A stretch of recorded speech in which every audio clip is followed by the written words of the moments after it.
Srácok, most készítek egy videót, amit éppen rendelek, hogy egy kicsit így a robotokról és leginkább az önkiszolgáló kasszákról van egy kis ilyen kis dumácgatás. És gondoltam, megkérdezem itt tőletek is így TikTokon és Shortson, hogy ti hogy vagytok ebből az önkiszolgáló kasszával? Szeretitek amúgy? Mert igazából nekem a legnagyobb felvetésem a videóban ugye az volt, hogy amikor ezt az önkiszolgáló kasszákat használod, akkor gyakorlatilag elveszed egy boltosnak a munkáját, és úgy végzed el egy boltosnak a munkáját, hogy is a kifizetett összegből semmit sem engednek le általában az üzletek, úgyhogy te elvégzed a bolti melós munkáját is.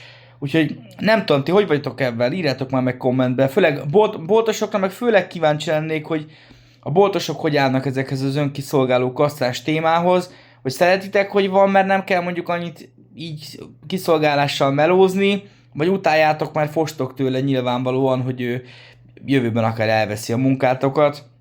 Nem tudom, szerintem ez egy érdekes téma, így főleg boltra nézve, úgyhogy légy szíves, írjátok meg kommentben, hogy ti mit gondoltok erről, és tényleg nagyon-nagyon szívesen várnám mondjuk boltosoknak a véleményét ezekről a dolgokról. Na köszöntem szépen a figyelmet, aztán, hogyha valakit érdekel a hosszabb videó, monológ, akkor majd fent lesz a YouTube csatornán, YouTube-on Dumasarok, majd meg fogjátok talán találni, még új, ez aztán a második videó, ami felkerül rá, úgyhogy akit érdekel, az majd esetleg keresen rá. Na köszöntem a figyelmet, aztán legyen további szép napotok, meg jó melót. Én is délután megyek, úgyhogy mindenkinek kitartást. Na sziasztok!